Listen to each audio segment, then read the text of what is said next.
Lauren, Omar. how you doing? I'm doing well. How are you? Good. Eric seems bothered right now. Is it just me? It seems like he's jonesing for something. Am I the only one picking this up? I hate to do this publicly and especially live because, of course, we record these lives and immediately they're uploaded to all podcast platforms. Is it just me, Lauren? There's a lot of fidgeting going on over there. Yeah, I don't know. Eric, is everything all right with you, man? Well, I do have a text right now from Mike Teixeira, who just told me that Leah Babwell won the 69s, because at the moment I was watching the 69 and 83 kilo class, which at this historic IPF Worlds in Malta that we're recording, talking about recording it live, that you're seeing 2 weeks later. And yeah, I'm up in my room with you two, and I'm not at all disappointed about that, frustrated, or wishing I could be in two places at once. Very awkward. And Lauren, let me just say, we are thrilled to have you back. I apologize that my co-host is somewhere mentally another place. I do want to hear some commentary, though, from you about maybe both of us, because we were talking off air about this very niche sport. And I could tell you're like, I'm excited to talk about this research. I'm excited to help disseminate good information to the masses. And we're both just talking about, this powerlifting stuff. What is your perspective on these things as we just discussed some of these trivial details? Are you like, wow, why are you guys doing these things? Well, thank you for having me back. And I do sense that you're happy I'm here. Eric, I'm not sure, it could kind of go either way. If you need to excuse yourself to go downstairs and watch the meet, then, we can take it from here. But I will say, before we started recording, you were talking about looking for Eric in the crowd. It's true. And you hadn't been able to see his face. And so clearly, Eric, you haven't attended large music festivals because the go-to to be recognized in the crowd is either to wear a very bright color to paint your face, or to get a huge cutout of your face blown up and then put it on a big stick. And so then you have actual Eric and then large fake Eric supporting in the crowd. So you really missed the boat. I did miss the boat, except for the Malta cruise that I was on 2 days ago. Shout out IPF Worlds. I couldn't help it. I'm sorry. I wrote those tips down, Lauren, for the next time I need Omar to find me when I'm in an event where there's live footage. One thing I did try to do, though, is starve myself more than anyone else here, because powerlifters are generally more well-fed than I am, to see if sharper cheekbones would help me stand out. And the fact that Omar didn't see me tells me that I'm probably still at a very high body fat percentage, somewhere between 15 and 17, based upon the bod pod at James Steele's lab. So yeah, I think I got another 20 kilos to lose, which means I should be able to do a meet at 59. And then my total, if it doesn't drop at all, which of course it wouldn't, me dieting down to 59 kilos at 6 foot, would actually be competitive. So all noted, all appreciated. And one thing I will say, Lauren, I am glad you're here. I'm definitely not disappointed. I'm disappointed I'm here, though. So it has nothing to do with the two of you and everything to do with the fact that something else is happening. But you know what? I'm also happy to be here. I just wish that I could clone myself. But we've seen the documentary Multiplicity. That doesn't go well. But one thing I want to say, Omar, I'm just jumping around from topic to topic. Lauren Colenso-Semple is not just on as a guest today. She's on as a host. Come on now. Yeah. Lauren, do you want to make the announcement? We don't want to put words here. I'd rather have you say it. But there's something thrilling here where we've been speaking about this general concept of the MASScast with Iron Culture, the fusion of two great houses. Mass Monthly Application Strength Sports will have it linked. Kai, top link. Highly recommend for everyone. It is the premier research review. But Lauren, would you like to make an announcement on Iron Culture? Yes, thank you so much. Well, since Eric has expressed that he has no desire to be here anymore and that he's deserting Iron Culture entirely, I will be replacing him as the reviewer in Mass and the co-host of Iron Culture moving forward. So thank you very much.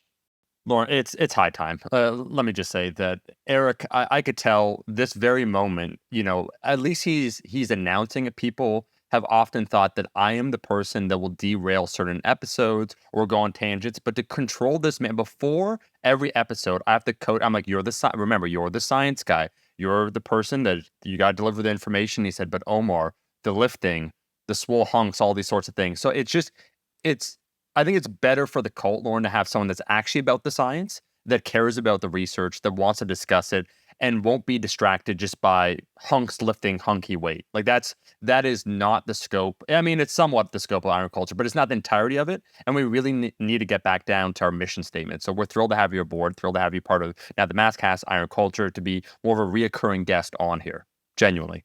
Yeah, and Eric is clearly distracted with his level of body fat and his diet brain, and I just feel sorry for the listeners, and I really think he needs to get it together. Well, Eric, real quick, do you know about this, Lauren? Hold am on. I allowed to? No, No? Lauren's now Okay. the co-host. Lauren, did you hear the story about Eric's body fat in the UK? Has he told you about this? This will let me know right now how bothered he was by the body fat level. Do you know about the story? Yes or no? I do not know the story. Oh, so look at Eric. Eric, why don't you please speak now, friend, to Lauren, speaking about diet brain. I was sent, of course, I'm sure he does this to all his colleagues, Lauren. I was sent shirtless photos of Eric, of course, as just like a weekly check-in. There's no check-in as far as I'm aware, but it's just like, hey, here's what's, I said, how are you doing? And he just sent a photo of himself. If I had to personally estimate Eric's body fat, it's definitely like it's approaching single digits, like it's getting right there. That's me looking at a friend. But Eric, why don't you recount briefly what happened in the UK with a certain body fat measurement? And maybe this might explain, Lauren, Eric's mental state currently before we actually begin this episode. And maybe we could develop some sympathy for someone who's clearly going through a lot. I will absolutely tell that story, Omar. And one thing I will also do is briefly say that I think it is actually right for me to step down both as a reviewer for Mass and from Iron Culture, because that means I could go downstairs and watch this lifting meet. And for at least the next 20 minutes, I wouldn't regret that decision, even though I'd be losing my primary source of income and my primary platform for, doing what I love. But at least from now until the 18th, where the IPF Worlds is going on, that would be a good decision. And then sometime as I'm flying back home, I would think that maybe I made a mistake. But right now I don't see it. So we're on the same page, fortunately. We're unified in my incompetence and inability to do what I do. And I will be moving on, actually just downstairs. But yes, the story specifically, and noted, thank you, Omar, that you think I'm at single-digit body fat percentage to be real for a second. I probably am right around 10% if I had to put a number on it based upon my most recent pictures. Mm-hmm. Notably, in March, I was not. So I think I was probably closer to 12, 13, 14%, somewhere in there, to be real. But of course, we needed to do some filming for the upcoming Iron Culture documentary. And after the Sheffield, we went to James Steele's lab, where Milo Wolf's doing his PhD, as well as Dr. Pack, who we just had on as a research fellow. And they gave us a tour of their lab, and we talked through a lot of the equipment, and we did a heavily science-based kind of behind-the-curtain look. And one of those things was I got to get bod potted. So we did some air plethysmography, and I followed literally none of the manufacturer specifications. I worked out right before that. We did it around 9 p.m. I had been drinking water all day, and I don't think the cap fully covered my hair, which adds at least 6% body fat to what the reading is. And it clocked me at 17.4%. And I think, if I recall correctly, I think Milo and Pack estimated me at like 14 or 13. I don't remember what they said. Yeah. Yep. And ever since then, I have had a diagnosable... no, that's not fair. I've had all of the diagnosable eating disorders and body image issues that are possible. And that's my non-expert opinion. Interesting, because next month in Mass, I will be reviewing an article looking at the influence of negative body issues and irrational beliefs on exercise dependence and psychological well-being. So stay tuned. I will definitely check that out while I'm on my standing desk treadmill trying to get down to 16% body fat. And I'm looking forward to it. That was a fantastic segue. And you know what? I think you really should just host this one. And I will see you guys in a second. I'm going to head downstairs. No, I'm just kidding. In all seriousness, though, I'm really glad to have you back on. You wrote a fantastic brief that kind of got us talking amongst the two of us just about the state of education in coaching. And it stemmed from a really good research brief that you had specifically on coaches of female rugby players by Nolan and colleagues. And that kind of stemmed to a larger conversation that we had that I think it would just be good to kind of bring the listener in on.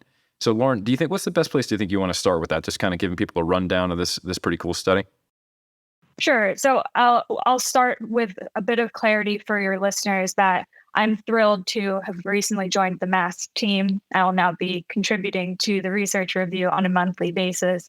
I'm also excited to join you both for future MASScast episodes of Iron Culture, but I won't be putting Eric out of a job. See, we've still got to get you up to speed. We like to not actually make it clear what's really happening on our podcast. Yeah. So this, Apologies. Growing pains. You can edit that out. Yeah. Well, Brandon cut that out. Yeah. Yep. Yeah, we got that. No worries. Sorted. So this was an interesting article, mostly because these are strength and conditioning coaches for elite athletes, and it was an interview-based study. And so, unlike what we would see in a clinical trial, there is no intervention. We're not going to be able to make any causal inferences from this. However, the aim of the study was to just interview and get a sense of what their kind of beliefs and attitudes around coaching women were, and if they approached coaching female athletes differently than male athletes, and just kind of what were some of the female specific considerations that might lead them to make decisions to train women differently than they might train men. And as you can imagine, one of the major points they brought up was potential influences of menstrual cycle or hormonal contraceptives. They also talked about the prevalence of injury risk and whether that is higher in women than men. And just throughout the article, it really came back to what was the author's perspective as well, which just really demonstrated a lack of awareness of just kind of basic female physiology. And one of the other components they focused on in the paper and in the interviews was education, and what level of education the coaches had. In this case, many of them had masters, a few of them I believe just had bachelor's degree, and they asked about continuing education, and what was their kind of primary source of continuing education. Did they do courses? Did the rugby union require them to do a certain amount of continuing education or professional development? And they all cited their primary source of continuing education as social media and podcasts. So that's good news for you guys, because you are responsible for educating all of the elite strength and conditioning coaches worldwide. Well, now you are too. So you take equal responsibility. Yeah, that's right. And hopefully they're now listening to Iron Culture and specifically MASScasts ever since I wrote that review for MASS last month. But I was shocked that they weren't required to complete any continuing education, because as a trainer, pretty much everywhere I've ever worked or anywhere I've ever worked out, even if it's a $10 a month gym, they require their trainers and group fitness instructors to have a certification and to complete some kind of continuing education. So primary take home from reading that paper was, wow, these coaches don't really understand kind of basics about the athletes they're training. And bigger wow, there isn't any kind of requirement, emphasis, value placed on formal professional development. Yeah. And there's a couple things I just kind of want to give some background clarity on. Is these folks were clearly interested in education, master's degrees among the participants who did it. Yeah. But I think in parallel, I think I mentioned this on an earlier episode of Iron Culture, like if you got a medical degree in the 80s, you could still be practicing today, but there might have been a surgical technique that is simply not done anymore. And just like they require any licensed professional like an MD or a surgeon to stay up to date and they attend conferences, they have to show evidence of continuing education. And the cornerstone of evidence-based practice is using the research, the current research, to inform what you're doing. You would think someone with a master's degree or a bachelor's degree would kind of be about that. But I think, unfortunately, sometimes in certain fields, you get the degree you need to get the job. Okay, I need to have MSCSCS after my name. Well, actually, CSCS is another thing you do have to do continuing education for the NSCSCS. But okay, I need a bachelor's or a master's. I get a job and I'm done. And not really having that attitude of being a lifelong learner. And unfortunately, well, fortunately, because this is the way we keep learning, science changes. So that means a textbook you used when you went through school that is even 10 years old, there's going to be some things in there that are wrong. And the thing about textbooks, and I'm going to not try to throw shade at anybody when I say this in the organizations, but the updates to textbooks are relatively controlled when they're updated, especially if they're coming out of some of these bigger publishers who have niche foci.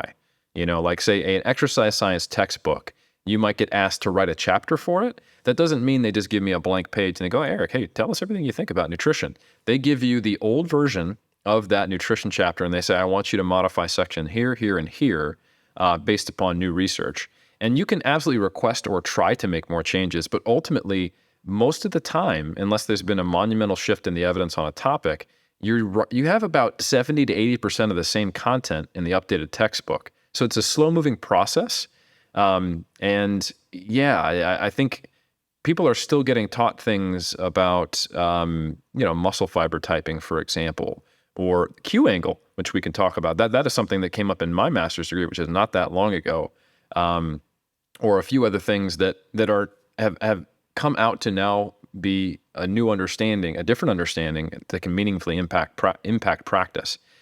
So yeah, it is something that is absolutely critical to stay up to date with the research, and the fact that you have people operating in sport and not doing that, I think is concerning.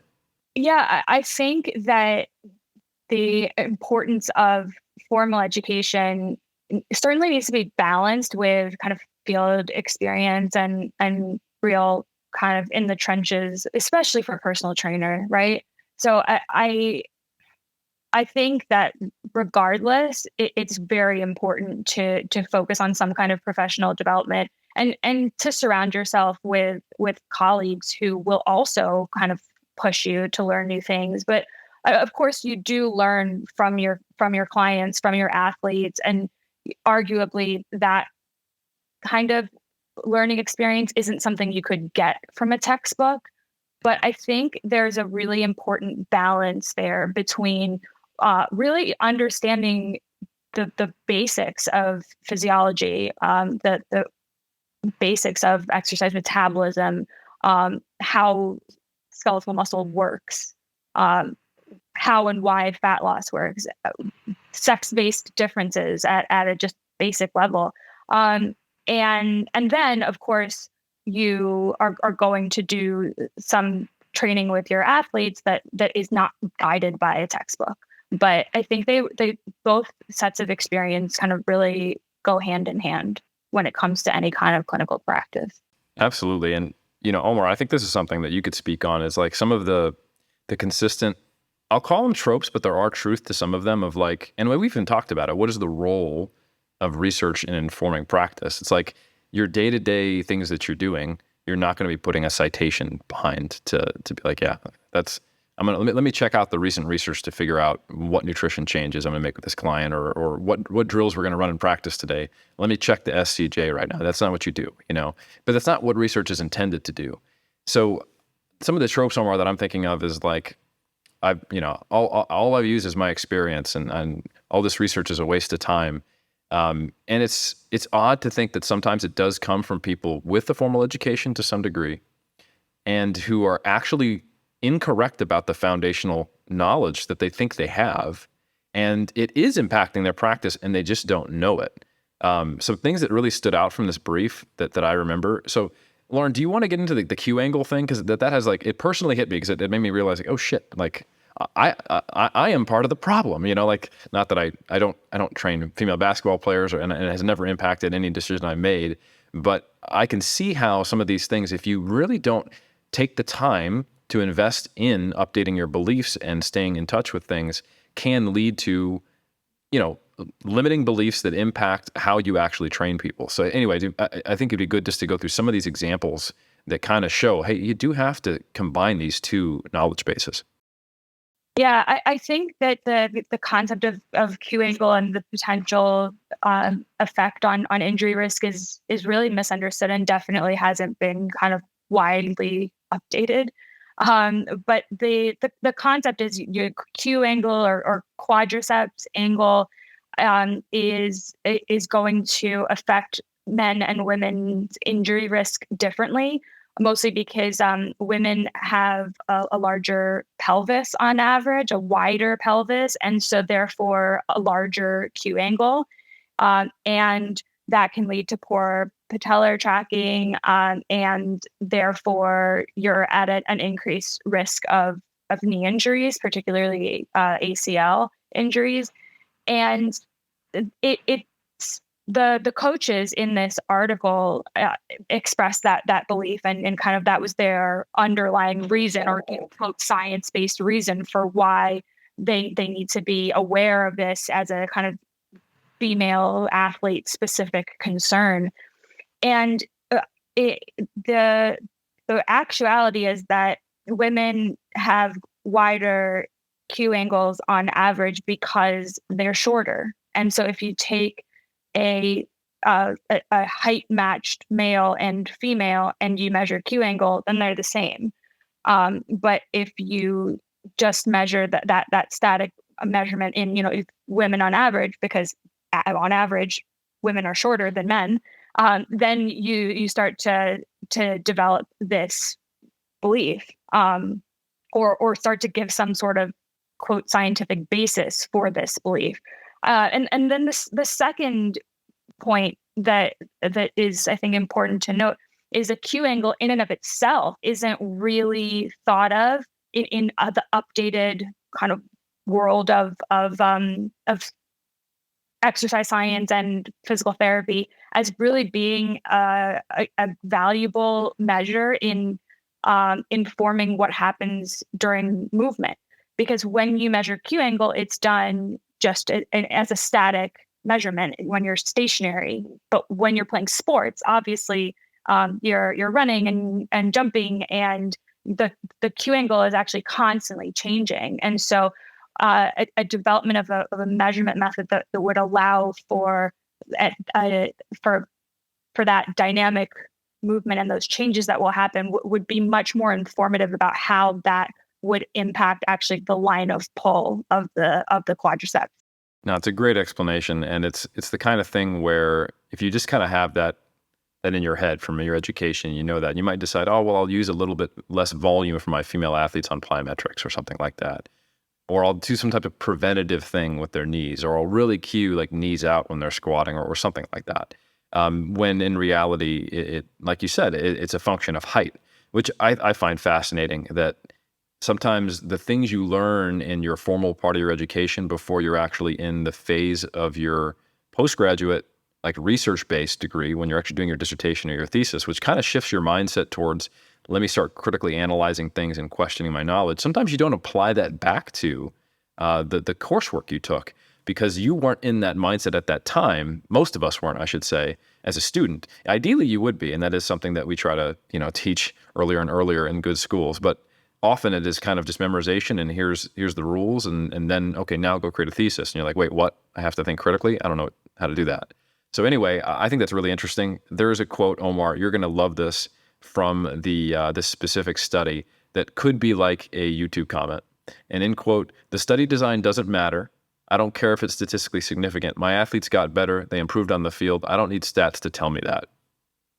What's the Omar Live reaction to that comment? This isn't a published study. Yeah, I mean, so weirdly enough, my first reaction would be perhaps unsurprising, just because we've all been in space for a long enough period of time that sometimes some of these things are more divisive than one would assume. And I actually want to circle back for a second and ask maybe yourself and Lauren this question, because we all agree on the idea of consistently updating your knowledge, the information that you have, challenging old beliefs are all very important. Um, and in some places, the mechanisms aren't rewarded. So, like as an example, with a coach, what if I'm getting results? Like, what does this really matter? Potentially, you're overcomplicating it, where it's almost like it's an implicit attack on credibility.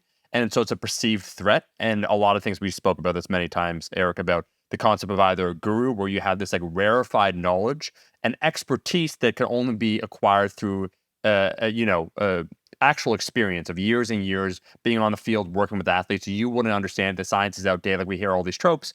Um, but I want to go back to the whole personal training thing where I agree completely, Lauren, that for personal trainers, there is a pressure to at least get continuing education credits. I'm not saying actually acquire new knowledge, but just like a certificate as such.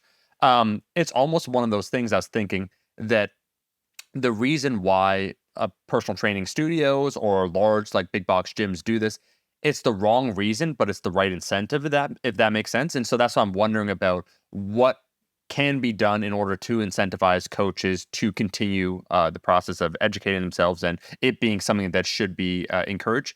All that to say that I don't know what you two feel. So here up here in Canada, essentially why I think they have continuing education credits. One, it might be something to do with insurance. They want to make sure that their practitioners are educated enough that they could say that that they are knowledgeable and that's what they're recommending for their client in case like they do a plyo box jump and they land on their face. Well, they are accredited. They know what they're doing. One. Two, though, would be that in Canada, at least, becoming a personal trainer is pretty easy. It's a weekend, course that one takes. So it's a very low barrier to entry. So you have a high turnover rate. And it's like the bare minimum to make someone do like a CEC will, wait out certain people that don't even want to do a weekend course every single year. It's something they just do not want to do. So it's less about the knowledge and more about creating like a super low barrier to say, okay, I actually do want to have this occupation. And I think it's the amount of people that participate. But I want to hear from both of you, maybe Lauren to kick it off, because I know you were a trainer.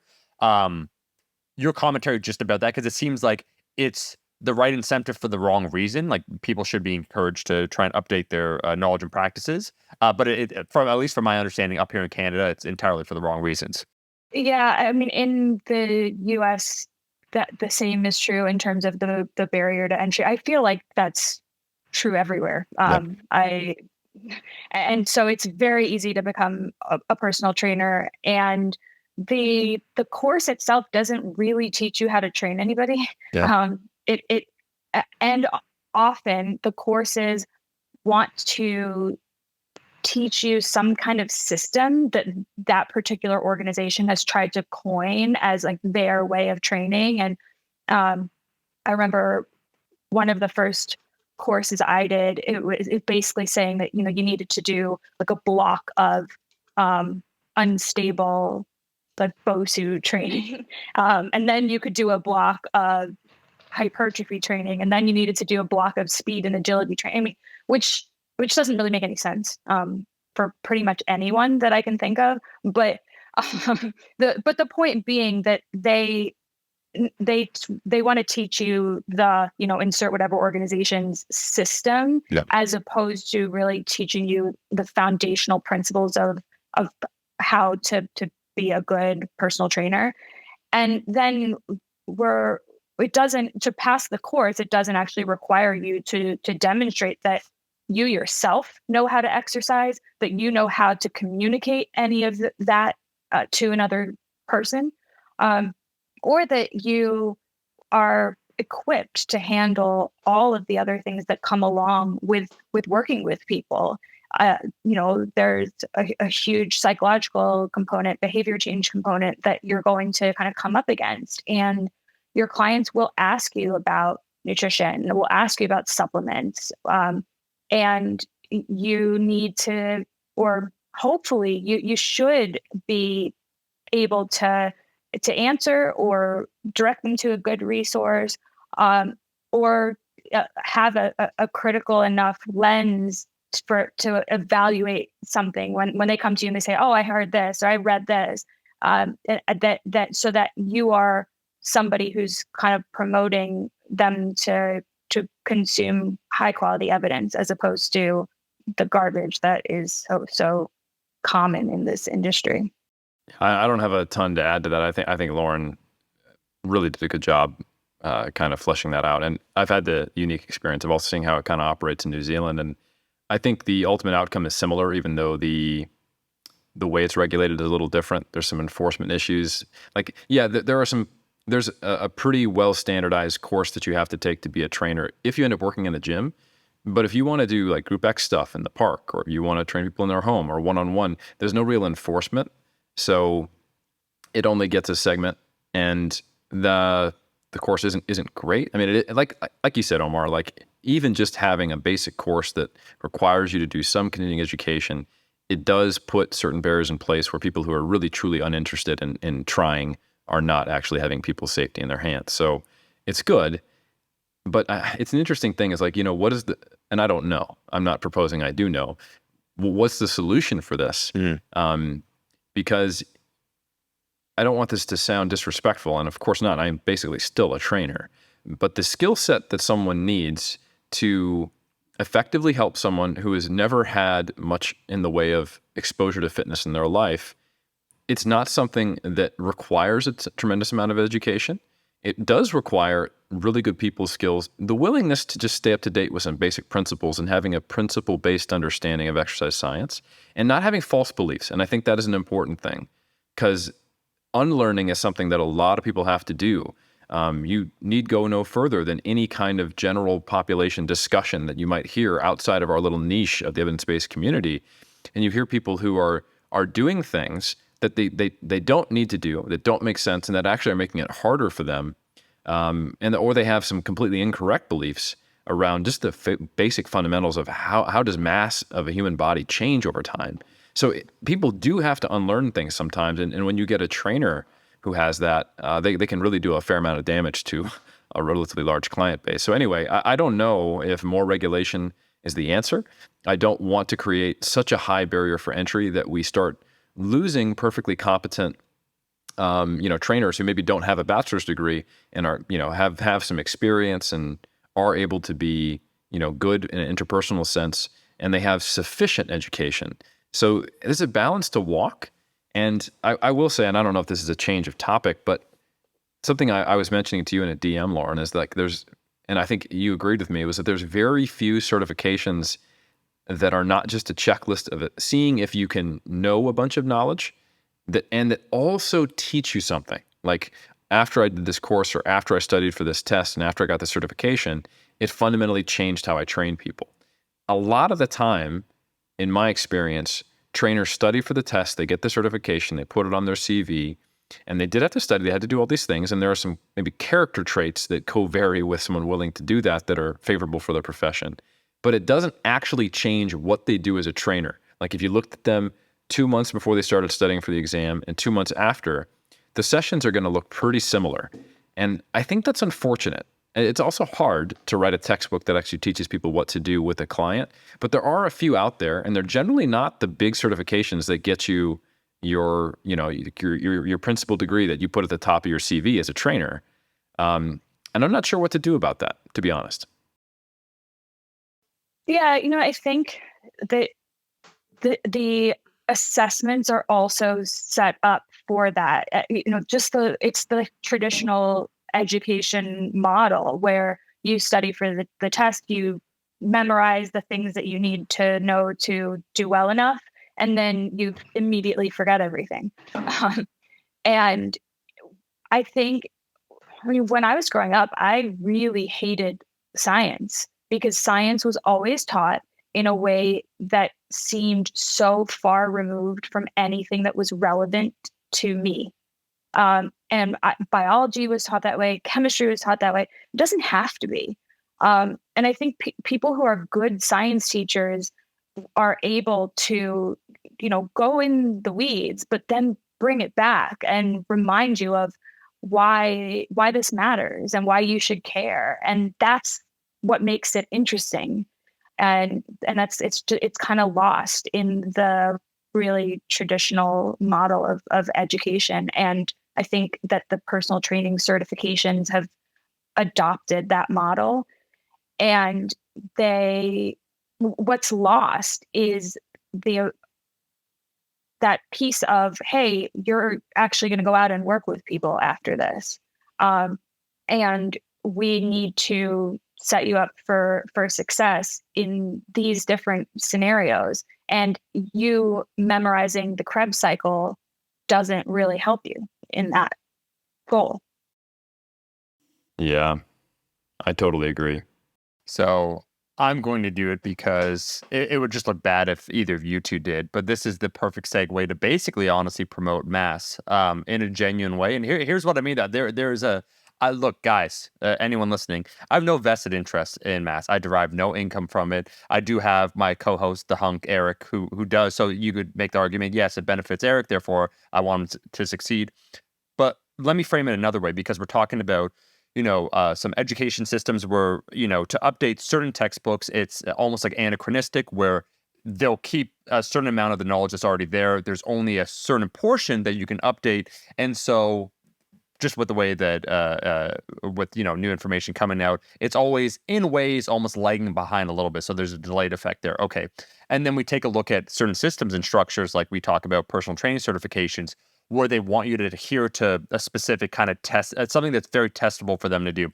Okay, we want you to understand this. You have to be able to whatever, teach someone how to do a bench, squat, and deadlift. That's your certification. But those are three. That's it. It's not about teaching you a way to think. Okay, so there's limitations we agree therein. And funny aside, there, when I wrote my personal training certification, I had the practical component. I basically had to agree with their standard at the time. So this is over a decade ago, where I was training a trainee and I had to describe the bench press, and I had to say that you cannot go past 90 degrees with the elbows because that could lead to shoulder impingement. So I just had and I remember this when I first went there, I was challenging some of the ideas of one of that, just saying but why? And it was understood that it's kind of a go along, get along scenario. So it doesn't encourage curiosity. It does not encourage at all like active participation, questioning, being inquisitive, like all actually I'd say the essential traits of acquiring real like tangible knowledge that then you can utilize in some sort of way with your clients. Okay, whatever.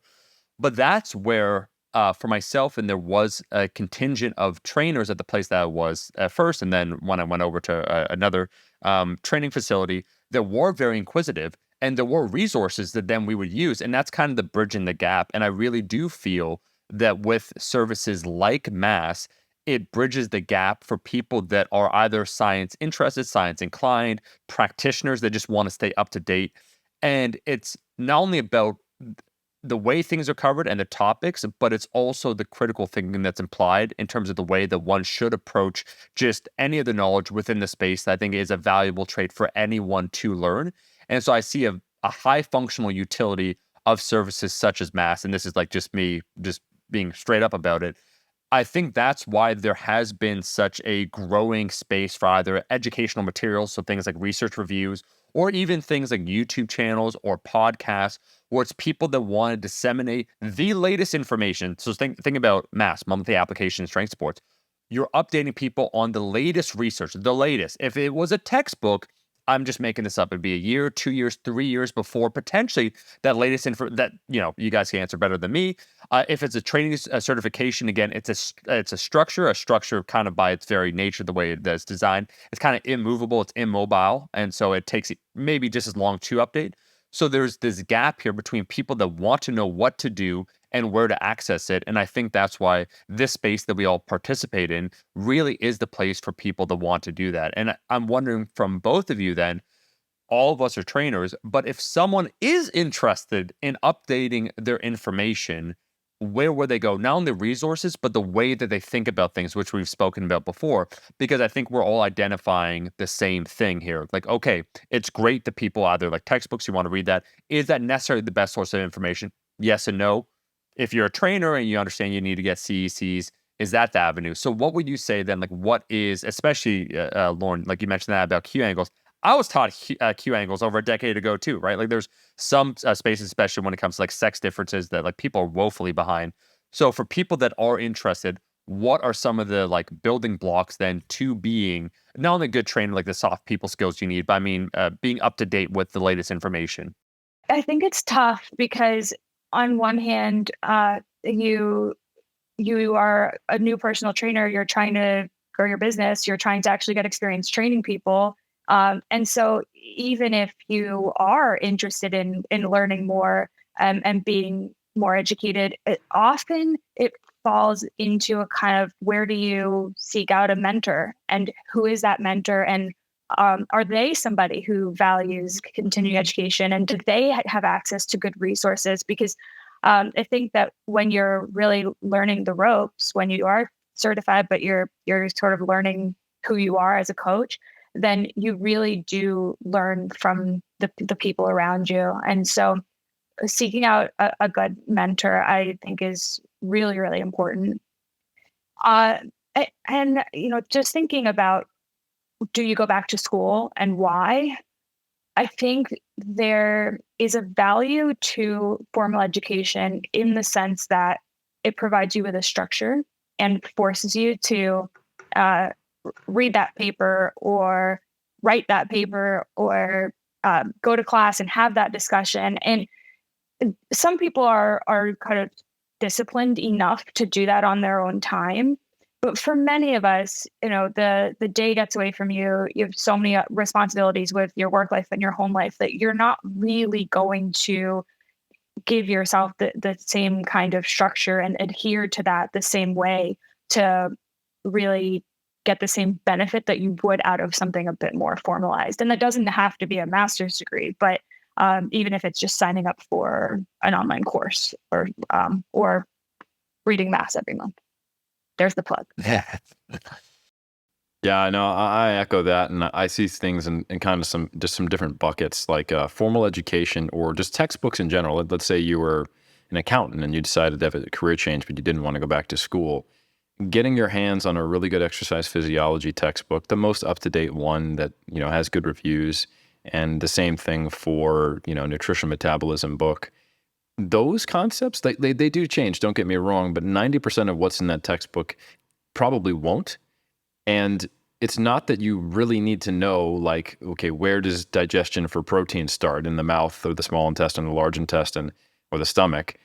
It's that if you understand the principles of physiology and how the body works, that is essentially your first principles, your basis of where to critically think from. Because if you don't have a basis foundation of assumptions, it's very difficult to go anywhere. You don't strip things all the way back to going, oh, let's pretend we know nothing. Like, I don't know, is germ theory right? Like, no. Like you have to have, like, what are the absolutes, like understanding progressive overload, understanding energy balance, some of these things. Those come from a deeper understanding of physiology, and that gives you the ability to then assess when some sciencey or pseudosciency things come across your purview as you're online trying to learn, watching those YouTube videos, listening to those podcasts, and you can get a better bullshit meter. And you can also start to notice, that doesn't line up with my basic understanding of physiology. And I'm pretty sure that doesn't change, or hasn't changed sufficiently for a completely new paradigm shift to occur in what I would do with my client nutritionally or in the weight room. So I think there's a lot of value in having kind of your core fundamental coursework that you either got formally by going through a bachelor's degree and taking anatomy and physiology as an example, or actually just getting those textbooks and going through it on your own. But then I really do think that there's a quote that's attributed to Einstein, I think, and it's probably not, but any good quote must have been Einstein, right? That the value of a good education is not the knowledge, but learning to learn. I'm paraphrasing. So I think a good program, especially after the bachelor's level, is teaching you to critically think, and that is just so important. So I think that is absolutely something you need. You need that critical thinking piece. You need that foundational kind of book knowledge or class knowledge. And then you need some mechanism of staying up to date with the things that do change and that might impact your practice. And unsurprisingly, I'm also going to promote Mass, my own thing in my primary income, like I mentioned, with no bias besides the fact that it is my primary income. And if you don't subscribe, I'll probably be on the street, but no pressure. So yeah, and actually we do have quizzes on our Mass content for continuing education for the major personal training organizations. And we do that because we know that's something that personal trainers have to have. And it's an interesting thing that we have to do. And a big shout out to Dr. Mike Zerdos. He is the one who primarily handles these. He makes multiple choice quizzes based upon the reviews we do. And kind of going back to our point where, Omar, I think you said it, that you have to make these certifications in a way that they're testable because you're getting a certification. When we distill our pretty nuanced long form articles that talk about the application, the different contexts, and challenge our reader to critically think about it and go, hey, the researcher said this, but they didn't consider X, Y, and Z, or what have you. Really trying to model critical thinking is what we do at Mass and get people to the deeper understanding of how to look at research and what to do with it. And you have to make that into multiple choice. It's hard. Like it's easy just to make these true, false, yes, no questions, but they don't necessarily provide the right incentive or the right carrot or teach the person to think the way we'd ideally like them to do. It's just a function of the structure. I'm not saying that there's something inherently wrong with all multiple choice questions, but you can see what I'm saying. And I think the methods that we use currently to educate people and to test knowledge, I don't have a PhD in education. I'm not an EDD. I don't know what needs to be done to move this forward. And I'm sure there are plenty of people who are thinking about this, and we do see education changing. But my point is that it's kind of a structural issue. When what you're trying to do is something that is influenced by knowledge, but it's largely interpersonal. It's service-based and it's heavily individualized to each person you see. I would say probably the best educational model that I have been a part of and seen for educating personal trainers was an accelerated applied associate's degree that you could get in advanced personal training at Bryan College. Oh, it's Bryan University now. It was Bryan College, but it's basically a technical school. Like they had courses for massage therapists so they could get an associate's degree, like court reporters associate's degree, and then they had the personal training one. And to teach in it, which I did for almost 2 years before I started my my master's, you had to have at least a bachelor's, and you had to have one of the recognized certifications. And in this like 1.5 year long-ish course, most of what you did was coming in, actually going to the gym and getting taught how to do hands-on stuff. The students would train each other, and then the staff would design courses specifically about how do I apply these concepts directly to personal training. And the very last course you took at the very end of it was a quick preparation course where we basically taught you how to pass the test through your choice of certification, NASM, NSCA, ACSM. And that was like a itty bitty little piece. But the unfortunate thing is that the typical personal trainer skips the whole first year that I talked about and just does that. Yeah. So it absolutely can be done.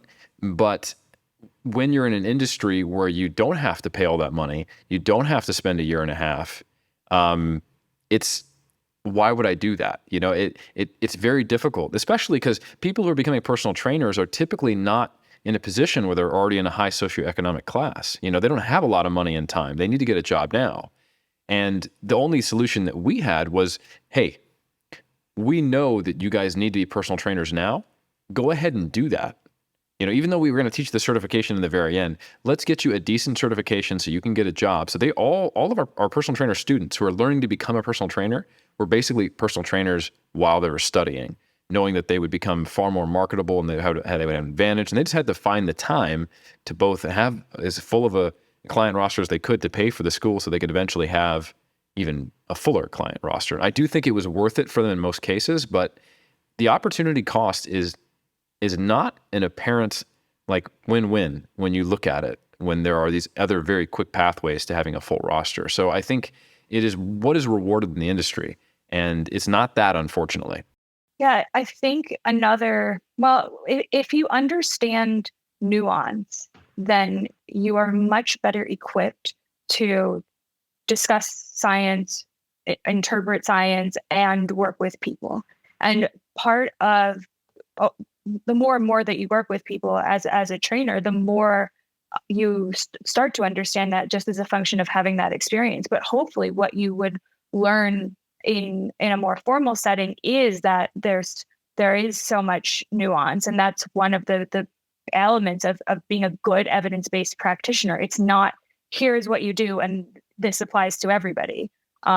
It's foundational principles that you lean on, and then you make adjustments along the way and tailor the experience in the program to the individual. But I'm thinking, in psychology, with therapists, they often do like a weekly, it's kind of like a club, a meeting, where professionals come together and they share, I'm having an issue with this client. How would you handle this, or with this particular patient? And it's just kind of a roundtable discussion with like-minded people who are doing the same thing you're doing.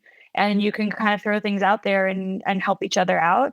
And we do that in science in the form of a journal club. We practice reading and discussing science.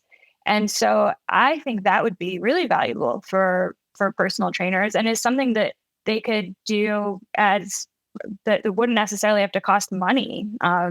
But it's always interesting to bounce ideas off somebody else who might have been in a situation like that with one of their clients, or just might have a different take on it than where you are going to head with it. Especially if you're having an issue with a client where you've tried this approach, you've tried another approach, and you just feel like, I really don't know what to do from here. Can we continue to work together? Eric, I was going to say, I tried shaming the person 3 times now, and it hasn't worked. What the hell's going on? I do think, Lauren, there is this. Fire the client. That's always the answer. Yeah. If shame doesn't work, just fire him. You can replace him with someone who does respond to shame. It is never your fault. It is clearly their fault. And it's up to them to take personal responsibility, which is part of the just whole life lesson of accountability. I was going to say, Lauren, I do think there is this gap that exists between like the real practical world in terms of what gets rewarded, what should be rewarded. And then shout out, Eric, we're going to give the biggest argument now for the free market, open society, the exchange of ideas, the YouTube and social media. Lord, you can't get any more pro-capitalist than iron culture. But what I was going to say, in terms of what gets rewarded, I do think this is a pertinent point here, Eric, what you just spoke about when it comes to training, certifications, like what someone should focus on, where you're at there, where you said is a year and a half, practical components. Here's how you organize training programs. And then there's a test at the end. Well, I remember reading a statistic. I don't think this is true, but the kernel inside there is that the turnover rate is exceptionally high amongst personal trainers, that within 3 years, X amount will no longer be doing that. And you think about any other vocation, like if you're an engineer, the odds of you after 3 years still being an engineer is probably statistically a lot higher, I would put forth, than being a personal trainer. So you're going to invest all this time on the front end to do something that you may or may not do. And there's various reasons why people don't stick to it. We don't have to get into that.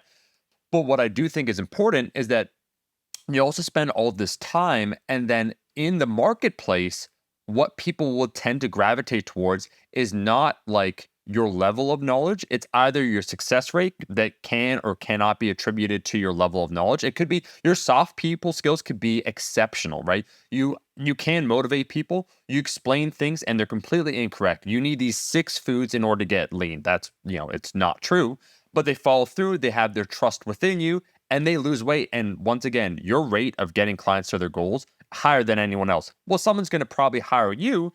Well, they don't know what they're doing or why they're doing, why it's working. They are getting results. So we're misattributing what's important. And then there's also the thing that we talk about just in general that I remember one of my clients, she attested where I said, oh, like you had this person before as your personal trainer. And then like she hired me at this big box gym. I said, why? It's like he was jacked. Like he just seemed like he knew what he was doing. And I wish that wasn't kind of the norm.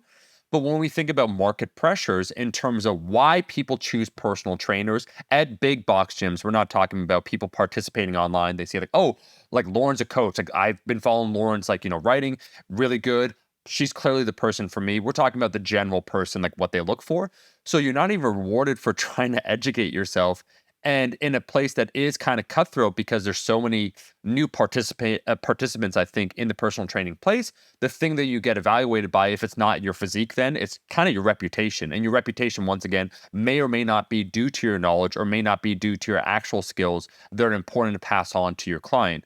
So we have those two things. But I was going to say, that's why I do think I see more and more, especially Eric, since we've been traveling a little bit, the utility of things like the podcast or Mass or just YouTube in general, where I was joking with, shout out to the man, the nipples, Jeff, where he's joking about, he has a large platform and just the idea he'll make a video about RP, it'll get Lauren like 1 million views. And then someone will come up to him because he is that guy that gets a lot of views. And he could tell that this person, that on average, his average subscriber is probably absorbing the proverbial tip of the iceberg of knowledge that he's actually giving out. And that disconnect, he's like, like, come on, like, what's going on? Is it the way I'm doing it? And the answer is no, it's just the amount of people you're reaching. But there's a utility in that. If we think about raising the baseline level of knowledge, the bullshit meter, what you're talking about before, what passes through. I think one of the best parts about this area that we participate in, podcasts or YouTube, doesn't really matter, is that things get called out. And it's less even encouraging a certain way of thinking, so much as discouraging bad ideas from spreading and not being challenged. And so one of the things I think within this space that I am grateful for, that I could say for the new generation of people kind of popping up, is that they have access to higher level of information, a higher fidelity of information in general, and really atrocious ideas will eventually get challenged. So let me just bring up like the Liver King. I remember now 15 years ago being a trainer that there was a move towards, there was that naturalistic fallacy. Let's call it like more paleo, but there were a lot of like moralistic values associated with it, that you need to eat this way, body composition, health markers, but like just a lot of loaded things. And as a trainer, like you couldn't challenge it because there's no resource to say, hey, like this kind of looks like shit. Like I don't agree with this. I'm actually skeptical about it. Well, lo and behold, like someone like the Liver King that takes it to an extreme endpoint. We have a podcast. There's many different people making video. There's the what was it, like More Plates, More Dates. There's like the one that was an hour long that was challenging some of the claims, this, that. But I would say that one thing I'm grateful for, if institutions, because they're hard due to the structure therein of them, that there are other open access places that are, at the very least, on average, raising the base education level, or at the very least, also discouraging just bullshit from spreading. Yeah, I would agree with that. I think, this is something I've bounced around on in my career is, how much time and how much value and energy should we as educators place on busting myths versus creating actionable content. Like here are some practical things that you can take away from the research that will do the opposite of just giving a checklist of ensuring that you can answer some questions and okay, now you have the certifications, but this will change what you do potentially on Monday with your clients, while you're doing your weekend certification course or what have you.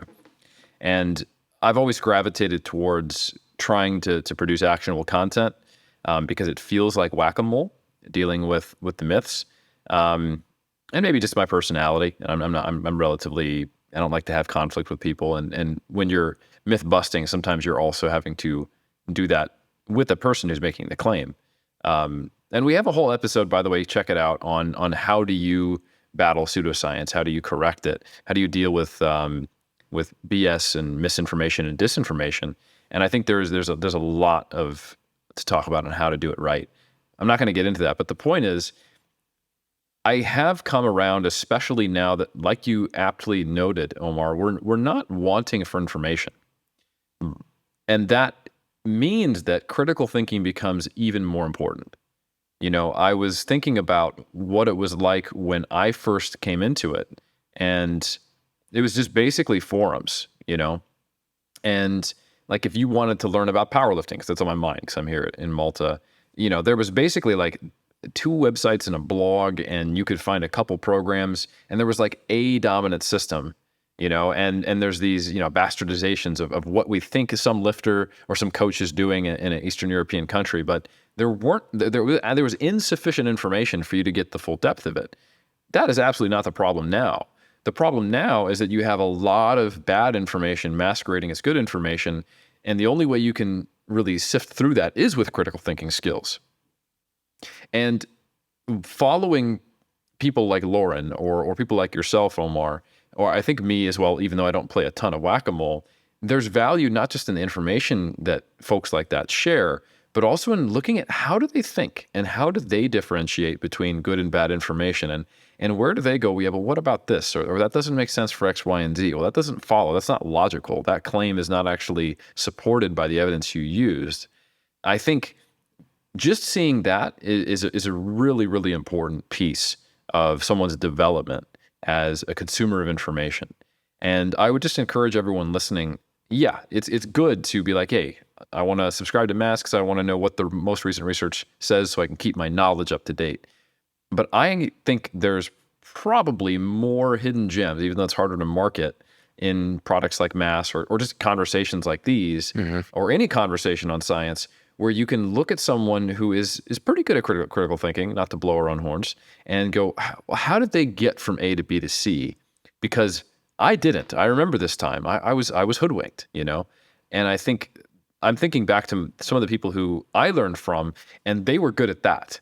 And that was something that I was able to develop, but I didn't know I needed to develop until I saw it modeled over and over and over again. Because going back to what we talked about, kind of the traditional education model is the accrual of knowledge, not necessarily the refinement of critical thinking. I think that's a great point. And what you'll note from pretty much anybody who's respected in this space is that there is never a hard and fast, this is the way it is always and forever. That when we discuss certain topics or, I don't even like to use the word myth because it's more like when is this appropriate? And obviously sometimes there are things that are never appropriate, but often it's like, well, you under certain circumstances it makes sense, Eric, for you to be dieting down to single digit body fat. You're doing that for a specific reason. 17% Does it body make fat, sense but for yeah. everyone to do that? Or 17%, sorry. Yeah, that's about where I'm at. Yep. Bod pod. You see how he's blaming the bod pod? No, I'm just saying scientifically. I mean, we've been talking about accountability this entire episode, and Lauren basically was like soft serving you here, just the layup to, hey, here you go, man. It's time to take, you wore 17.4. This is, Eric, you're going to go down. This is your 1984 George Orwell situation, doublespeak, where you're insisting you are not 17.4, but you're going to be interrogated until you profess that, in fact, you're 18.6. And there's no way you could be as lean as 17.4 there. It's a rough year for me, folks. This turning 40 apparently does make it very hard, just generally in life. It's just easy to blame the bod pod. I blame science, actually. As long as you feel like 8%, then that's what matters on stage, right? So I guess that means the main feeling I have is like hunger. Is that what we're looking for? I interrupted you and totally derailed this, and I'm not even mad about it. Carry on.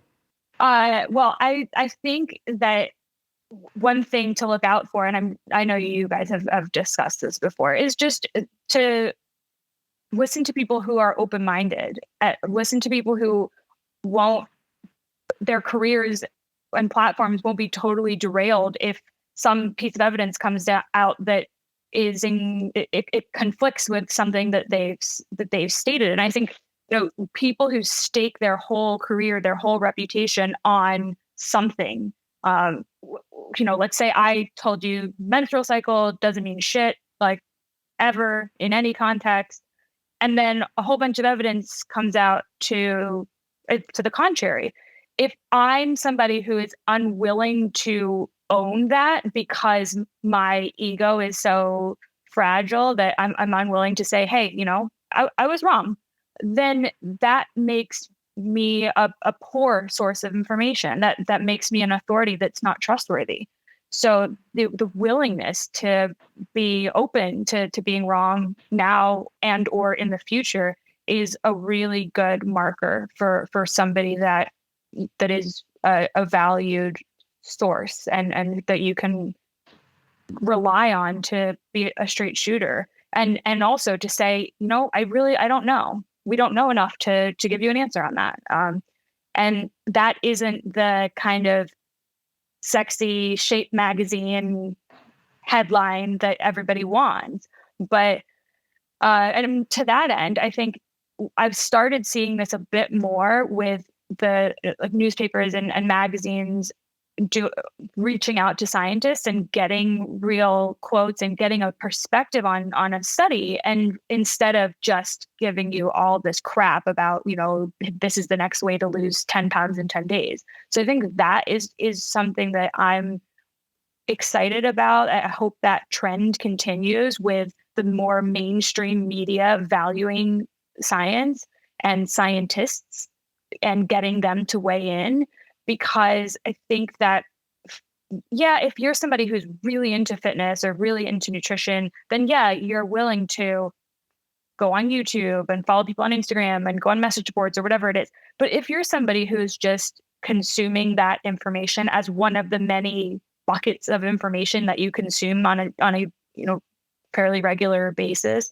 then you will see those kinds of articles and those headlines and those short Twitter posts or whatever from those mainstream sources. And so if they are feeding you information that isn't really science backed or isn't current, or is potentially going to derail your fitness journey, then that to me is a real shame in how we influence people to make decisions about their health and their fitness.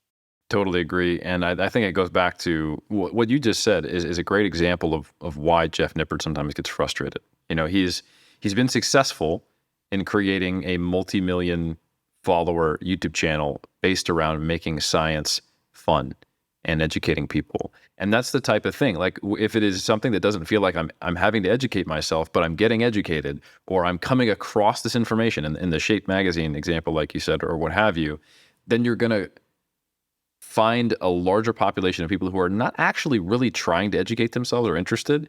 And yeah, you're not going to have a ton of retention at the average level on the population, but you're getting exposure.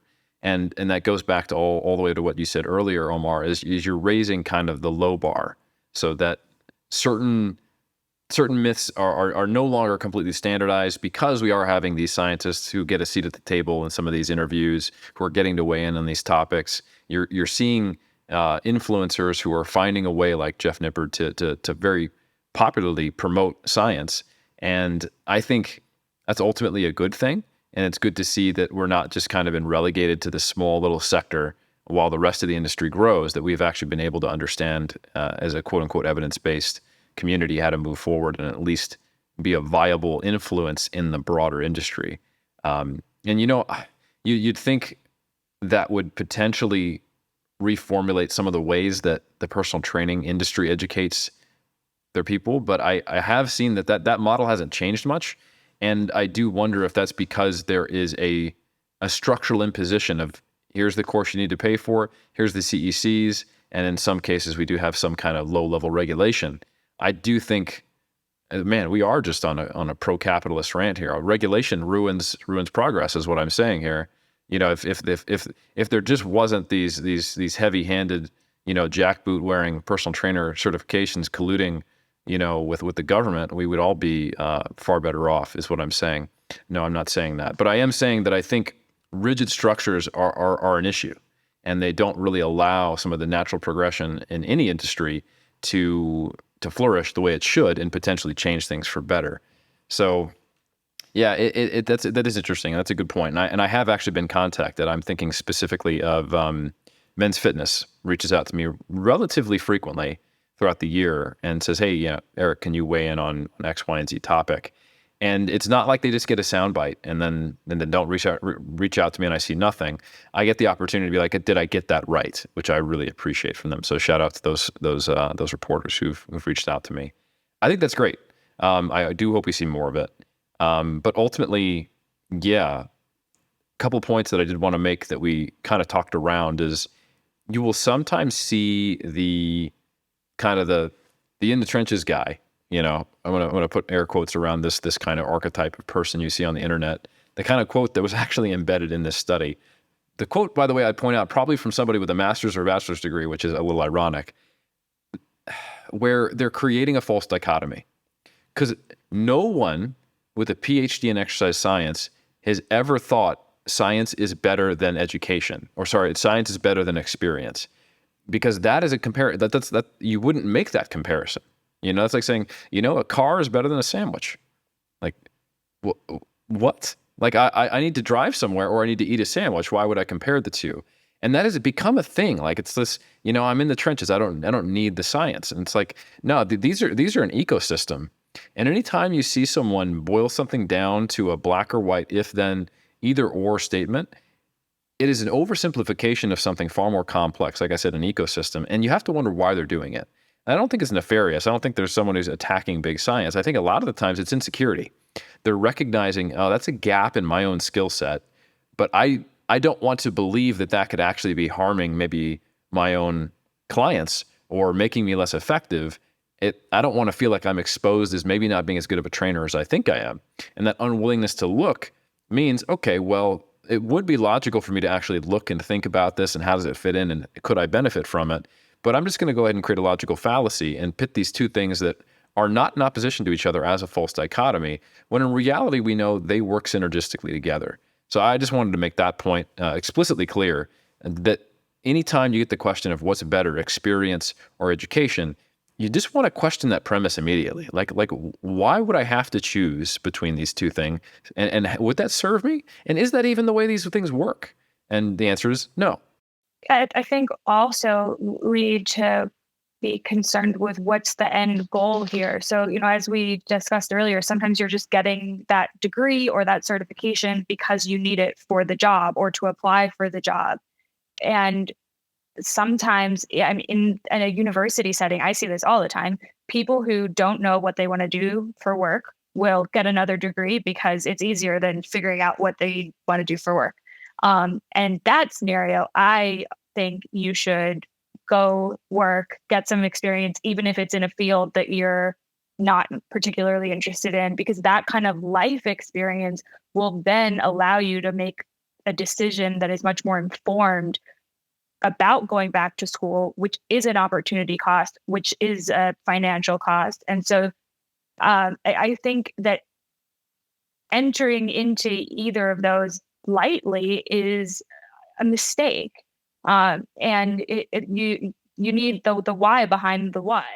And so they're both really valuable, but they do work in concert with each other, and there's a time and place to prioritize perhaps one over the other, or to allow one to inform the other. So if you're sitting in a certification or classroom and your instructor is saying something that really doesn't jive with your experience, perhaps they have some old information. Perhaps they're not teaching it in a practical way. And that's valuable too, because, hey, you've just learned to think critically and you got that from your field experience. But on the flip side, you can also certainly get that from your educational experience. And then when you're in the gym and you see your client asks you a question, or you see a coach approaching a situation with their athlete in a certain way, and then you can weigh in and think to yourself, well, given these set of circumstances and my underlying knowledge of basic metabolism, maybe this isn't the right move here.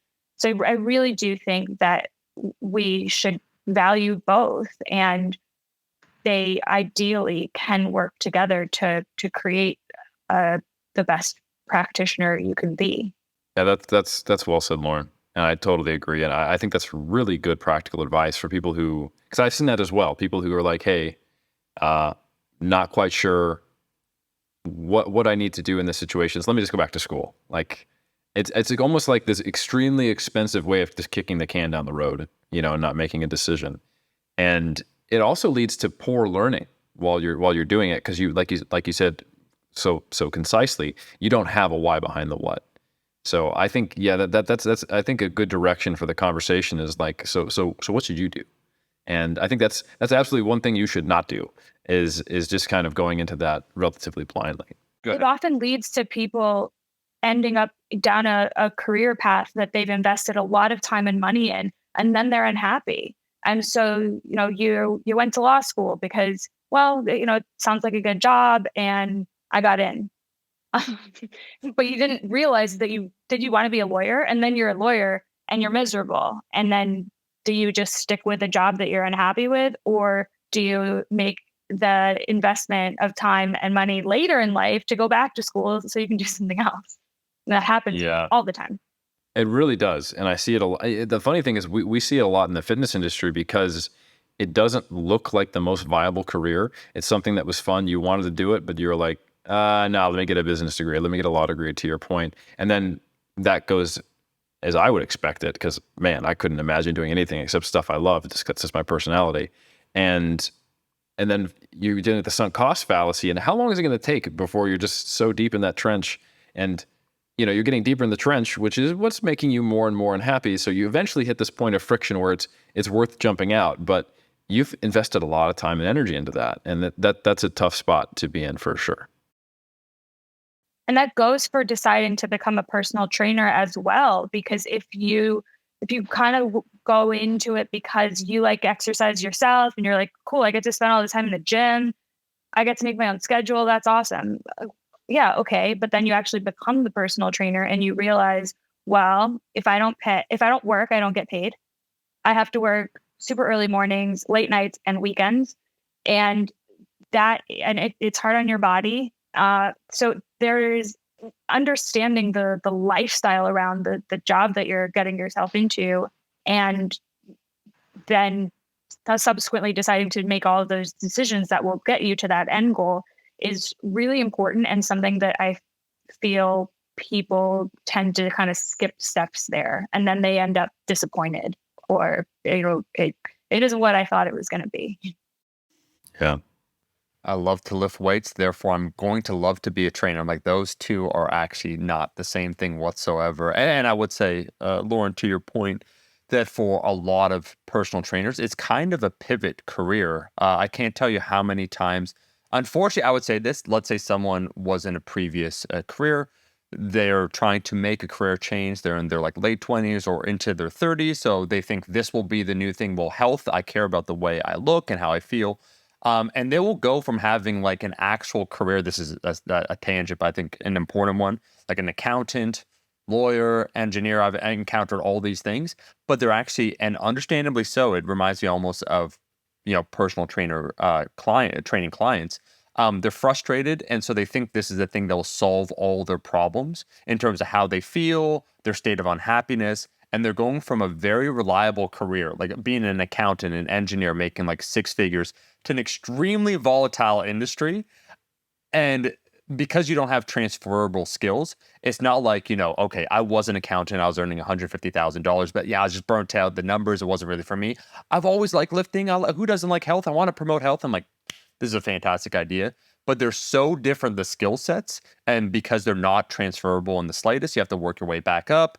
I've seen, unfortunately, to your point, two things I really like that you said, Lauren, about sometimes doing the thing that you don't want to necessarily do just to experience it a little bit and say, oh, okay, maybe that's for me or not for me, or this moves me closer towards what I actually want to do, which is why I think what has cropped up, and it is, once again, a different skill set, the online coach, which is once again a different skill set than an in-person personal trainer, because it manages to separate maybe some of those components people may or may not like. But the second thing that you said that I really like, that if you're in a class and you hear someone say something to the instructor, you know that this does not, as you said, jive with what you've learned or experienced, or anything that you've heard online or by people that you respect, that you just experience a little bit of critical thinking because you recognize that there's an incongruity there. The one thing I'd say, I was thinking now about the Iron Cult, the members here listening, is that I would say that also sometimes like humility, openness, and a willingness to be challenged upon your own preconceived ideas is invaluable, because now we're talking within the in-group of Iron Culture. And what I mean when I say that, I can't forget this example. So you have, and sometimes we work in those absolutes. Oh, okay, like all personal training certifications are BS, or like the idea of actually going to formal education. Well, there may or may not be some utility. I can just educate myself. I'm an autodidact. I'm going to educate myself. That's the way it's going to work. Cool. But then you become the only person who you regard your knowledge as being the absolute truth, and you're not. There's an unwillingness to have an openness in terms of your own ideas. And I think there's fundamentally a different idea between the strength of an argument and your ability to argue. And what I mean when I say that is that I remember this, one of the other places I was a trainer, because I was a trainer for 6-7 years, like a fairly long time, double the industry standard.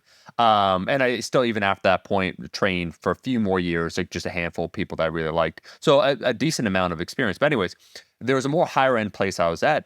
And there was a contingent of trainers that were interested in continuing to educate themselves. But this was around the time that CrossFit was becoming more popular. No shade against CrossFit, but that's how they found out about starting strength. Very cool. And also like paleo, kind of like a paleo nutrition in terms of what they should follow. Fine. But I remember a few of them, they were more operating like inquisitors where they would challenge ideas. So let's say someone would go to a personal training course, they find out how to squat. And yeah, sure, in the personal training certification, they say don't squat past, I don't know, don't squat past parallel. Let's just say that's what it is. Cool. That's incorrect. But the way that they would then assert themselves in terms of this is how one must squat, and they would teach by like perfect textbook of the starting strength methodology, which is not the only way to squat. The hips back, they do the thing like sit back when you squat up, push, which is once again one permutation of the squat, but they'd act like this was the be all end all. And I think that's a dangerous path too. That once you recognize, like once you see that a teacher is fallible, that they are saying incorrect things, and you recognize, okay, like wait, there's a gap here, and you want to educate yourself. If you don't have that humility and the willingness to the open exchange of ideas, and just because your training environment is as such where the level of knowledge isn't particularly high, that you'll never be challenged, or that you can easily kind of combat any argument that they'll throw up in opposition to you, doesn't mean that the strength of your own convictions should be as high as they are. And that's something that I'm saying now that applies specifically to the cult, because I'd say there's an element therein of myself. When you recognize you take some of these training courses and you're naturally skeptical, you're like, wait a second, like this is kind of BS. Then you can become just a person that you think you have all the answers, and that's equally dangerous. Yeah, that's well said, Omar. I actually remember in my very first nutrition course in college, I knew things as a bodybuilder, and I was just very dismissive of any time that the instructor would talk about protein, because obviously this is 1/7 of what it needs to be, and I don't need to see your studies, but anyway, I do want to see studies and other things which I haven't made my mind up on, and that's like not actually learning. So fortunately, I got over that, but I think some people don't, because it is uncomfortable to question things that you have made a decision on, and just you don't need to constantly reframe your whole worldview. And it is a tough thing when you're learning new knowledge, when you are humble, because kind of the last person who tells you something that's reasonable, you're like, okay, yeah, I agree with that, But the trick is to do form opinions, do form beliefs. That's we still operate that way, but just always be open to, well, it's possible that what I was exposed to didn't tell me the whole picture, and it is striking a balance, and I think it's a challenging one. It is really a frame shift. And, to your example of people who feel like, oh, no, like I can actually question and rationally think, and this personal training certification is teaching me it wrong because they don't have it the right way. And then they recite something extremely dogmatic of a different way of doing it. It's like oh shit, I'm on the wrong elevator going down. Let me get out. And then they get on another elevator going down. It's just a different elevator. So it's a natural thing for people to do because we like tidy, neat answers. We like definitive answers. It makes us feel safe, and it makes us feel like smart because we have something that makes logical sense. We like pattern recognition, and when there's a gap in it, we're happy to fill it with what looks like where it might connect, even if that's incorrect. So it is a constant process of watching yourself, and we've talked a lot about a few things, and I'm finding myself wanting to give some practical tips to people.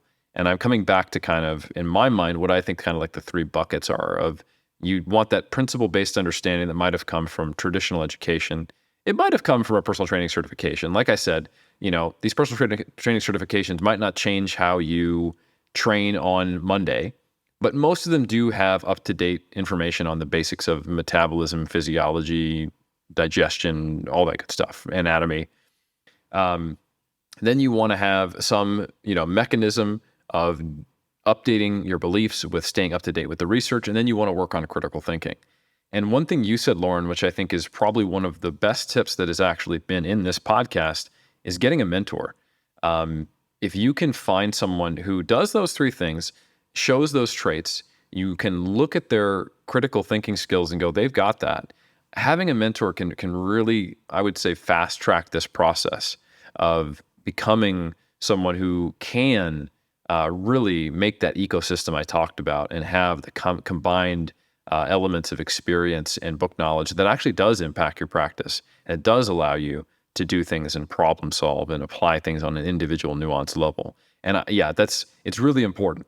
And I think I don't know many people who aren't very good at what they do who didn't have something that looked like a mentoring relationship with somebody at some point, or at least they informally modeled themselves after a certain person for a way they did things.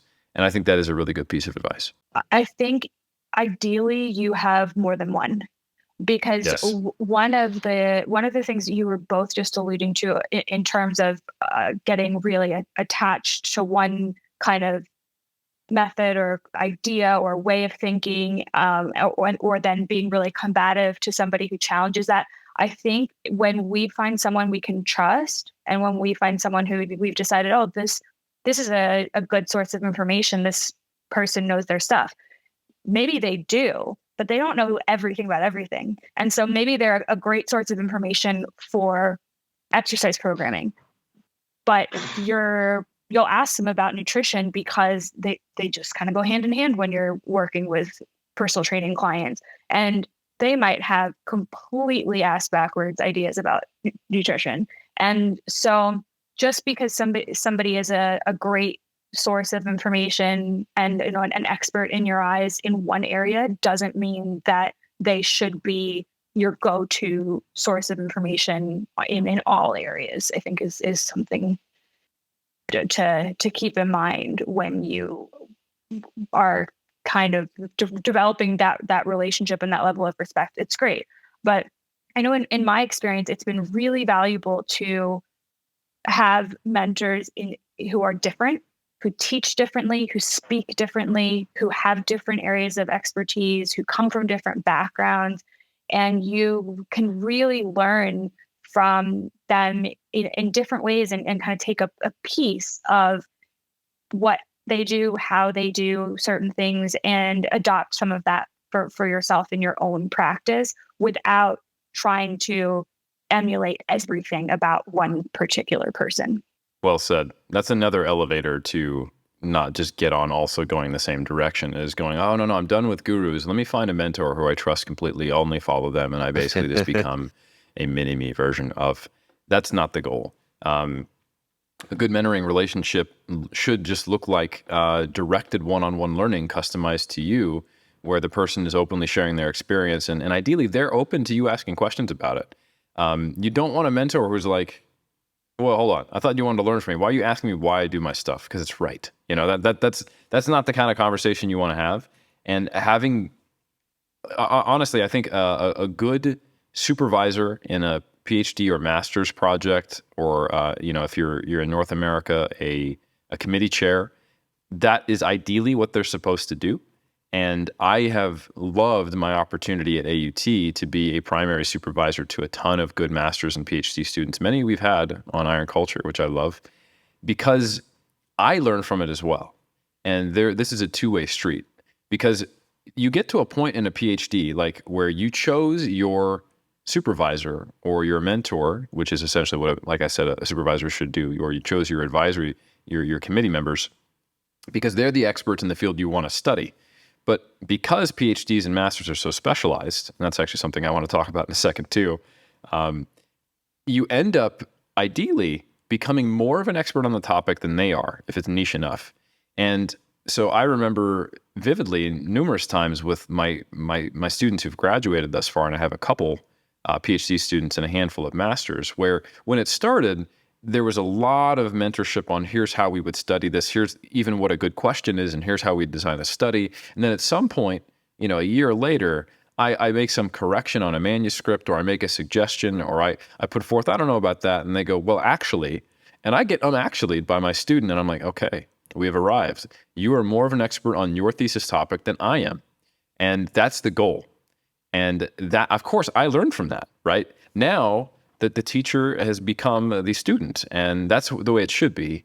And if you don't have someone who's open to that relationship, that means they're probably not open to learning in other ways, since their ego does get in the way.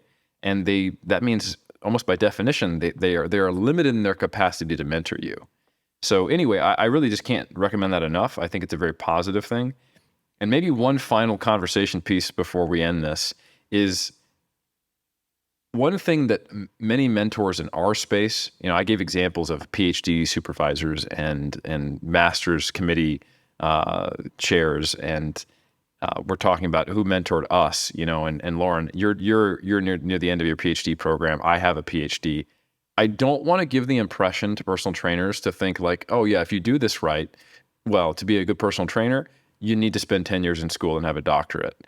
I think that is couldn't be further from the truth.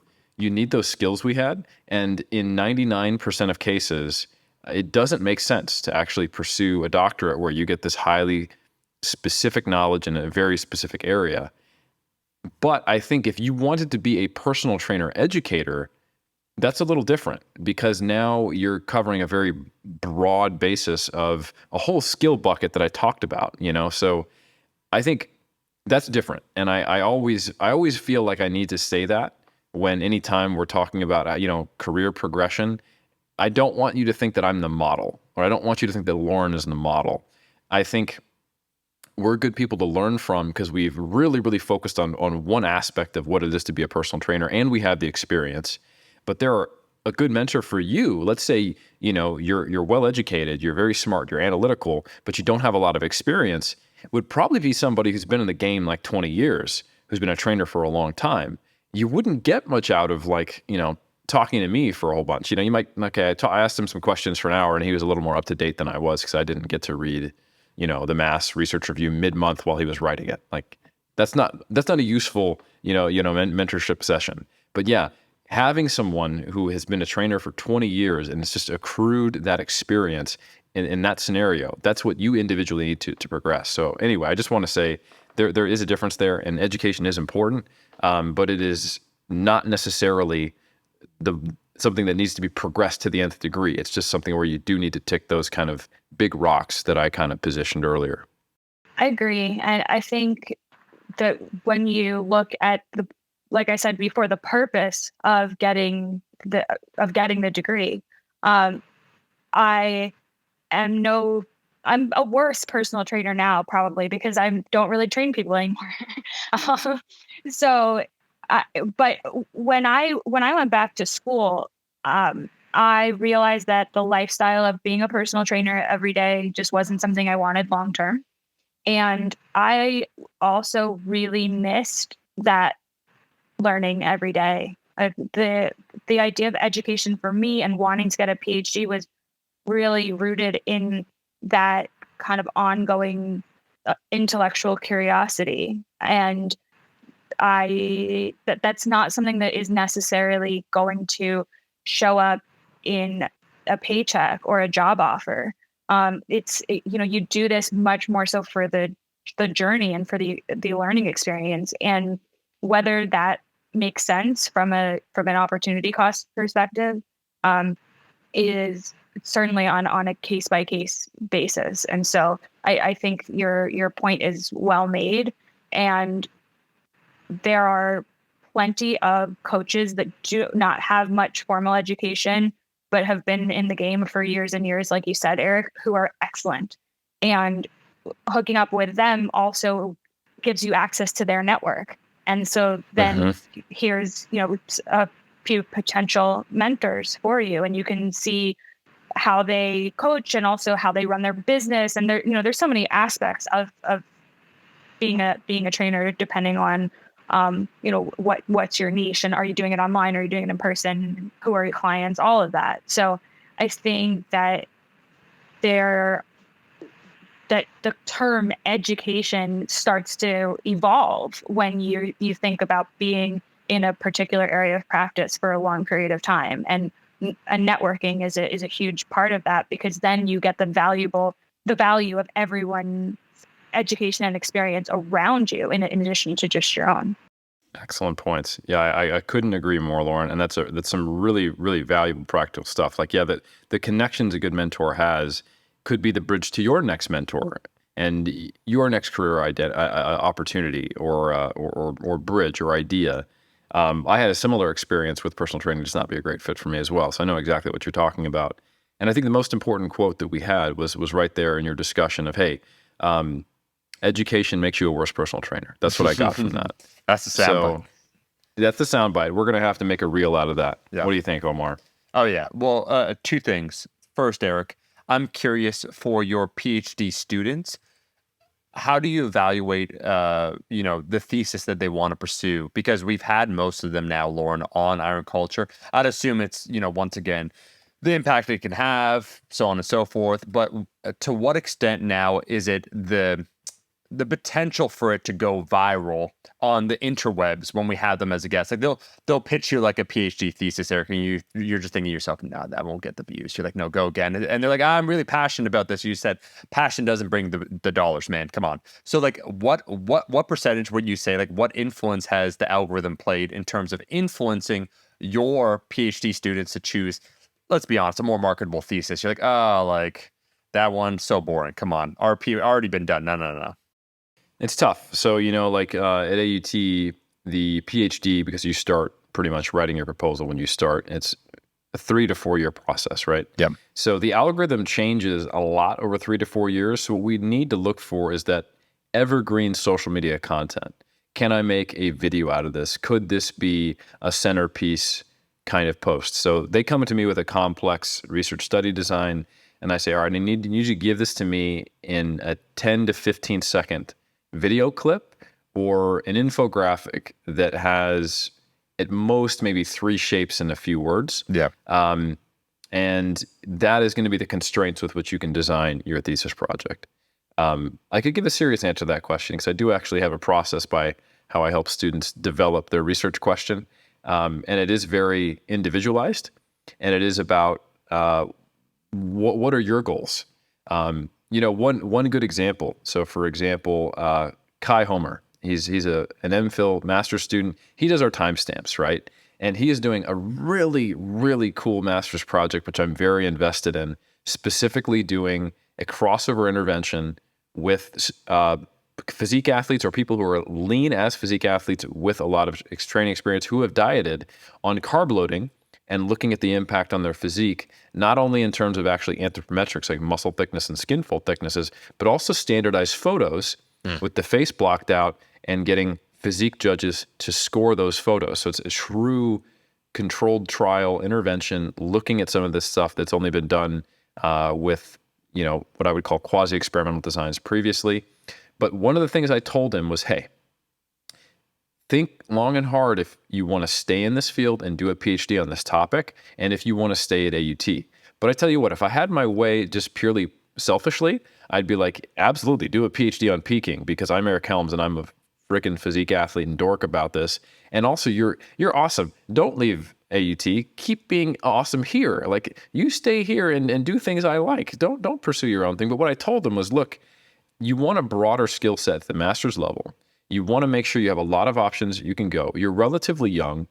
I couldn't predict what I wanted to do 3 to 4 years later when I was at your age that well. And that could be the case for you. You might be different. But think long and hard about, do you want to be a master's and PhD studier of peak week in bodybuilding? And then, like, what skills can we get you exposed to? So he's learning ultrasound pretty extensively, which is very useful for the project. But more importantly, he's becoming a technician with a piece of equipment which has broader applications. And that was something I asked him to think about and then move forward with. So kind of the take home and the hook back into what this discussion is about is that your individual education, which you said, Lauren, quite eloquently, which is a broad term, should be customized to your needs, where you want to go and what you're interested in, and really what your motivations are. Like, what actually gets you going? What are you passionate about? And it should look different. And it does benefit you to get some exposure, like you said, to multiple mentors and to build a broad enough base just to know what's out there so you can launch in different directions to whatever might make the most sense for you at this time in your life. So, yeah, I think that's the last thing I want to say, Homer. Well, that's a perfect segue to my second point, and that is the 2 biggest misconceptions that personal trainers have is that, one, you have to have an extensive amount of education or pursue, a PhD in order to be a good personal trainer. And that two, that you need to count to 10. Like that is the second one that a lot of people just assume that, because let's face it, most of your programs, Lauren, it's going to be a 3 by 10 that you have to count alongside them. But actually the shortest path to being a good personal trainer is just counting down and said 3 more. It does not matter how many reps they did. You just come up with a really ad hoc, like, oh, okay, RP scale kind of looks difficult, 3 more. The worst mistake any trainer can make is thinking that you need to reliably be able to count to 10 and know what rep count they're at. Because you're going to lose, like, you're probably talking about yourself the whole time. And you're like, was that 5? Was that 6? And it's going to shatter their confidence in you if you miscount the rep. But if you just say 3 more or 2 more, it doesn't matter what rep number they're at in the first place. So if I wanted to give one practical piece of information, I'm not sure to kick back over to you, Lauren, anything else that you want to impart. But I can't tell you how many trainers I've seen fumble the very simple practice of counting repetitions, either actually counting the reps or just, recommending X amount more. But you don't want to be that trainer who's like 2 more and then they do 2 more and then you say 2 more and then your client hates you. Yeah, it's true. Don't do that. Yeah. I have to say that counting for me is so innate at this point that I can sit there, have a conversation like you're doing leg extensions, and I completely know how many reps you've done. So that's a master level trainer right there. That's what getting a PhD did for me. I can really count to 10 very well and multitask. That was actually the central metric and skill that I had to learn doing a PhD on RPE. No, it's true. Literally only needed to count to 10 for my main metric. If you wanted to look at what was your methods, right here, baby. Yeah. These 2 hands. That's what's up. How did I come up with the scale? Right here. That's right. No, I do think we went a lot of different places. So, Lauren, I will, in all seriousness, kick it back over to you because this entire discussion was based upon your review. Is there anything that you want to come back to that you feel maybe we didn't cover enough of, or that you might want to just re-examine before we close out this episode? I think this was a pretty solid discussion. I like that paper as just a jumping off point because it gave us a tangible look at, hey, what's out there and what are the expectations of these elite strength and conditioning coaches? Because I think that, well, I assumed that there would be certain requirements for education more so than there are. And I think that it's also good for athletes to know where their coaches are getting information from. Because if I'm your athlete and you, as I'm relying on you, trusting you as my coach, then it would make me a little bit uncomfortable to know that YouTube or Instagram is your main source of information and you haven't been to a personal training conference ever, or you don't have any kind of form of continuing education as part of your standards for yourself as a coach. So I think that the main message here was that education is important, but it can look very different depending on the circumstances and the goal of the individual. That practical experience and maybe more formal education really do go hand in hand and should be valued in their own right. And hopefully we as a community can find better ways moving forward to help provide opportunities for practitioners that are really valuable and not just checking the box so that you can recertify, and that we can make these educational experiences really useful and helpful for the coaches moving forward in their business. And maybe that's not only brushing up on exercise physiology, maybe that's also talking about working with your behavior change for your client, or how to grow your business as a personal trainer, and just remembering that career is really multifaceted, and there are directions that you as a trainer might choose to go in over time in terms of catering to a new population or changing how you deliver sessions, or trying to expand your business and get some more coaches on board to work for you or with you. And so I think that there are better ways and more holistic ways that we could support personal trainers, and hopefully we can encourage those the implementation of better practices so that they can then feel more successful and provide better service to their clients. And this is why Lauren is part of the MASScast. We're thrilled to have you back on. And as I understand it, at some point in fall, we will be visiting you, to be determined, after our Austin trip. I mean, Lauren, I got to be honest with you. If Eric does another bod pod, and we're going to have a hashtag to start this off, because hashtags are huge, folks. They're booming on TikTok, on the TikTok. Ban the bod pod. But if when I visit Eric in Austin in July, and I don't know why he's going to do it, because some people like pain, masochists. He does another bod pod there, and it turns up 17.5%, despite this man being absolutely diced. Our trip in fall, I mean, everything that follows from that point will be questionable. All that to say that currently, myself, we're looking forward to visiting you, and we're looking forward to having you back on the MASScast here. We'll make sure to link your socials. Shout out to Kai for doing that. Timestamps down below in the description. And I just want to say I appreciate every single person for listening to another episode of Iron Culture. Look out for our memoir, our trio of memoirs. It's called It's Not Just About Counting to 10, a personal trainer's confessions. They'll just be largely about the absolute mistakes that one has made along the way. You could go ahead and leave a rating and review. I was going to read one. No surprise to anyone. It was 5 stars. We'll bank it for another episode. On iTunes, that's where the repository of reviews can be found. You can leave a review there. Again, people typically will leave 5 stars. We're back every single insert date here. We did say at the start of the year that we probably wouldn't be doing every week due to either documentary or travel schedules, but I think we've only missed maybe 1 week. But anyways, we're back every single insert date here from now until the end of time. We'll catch you in that next episode.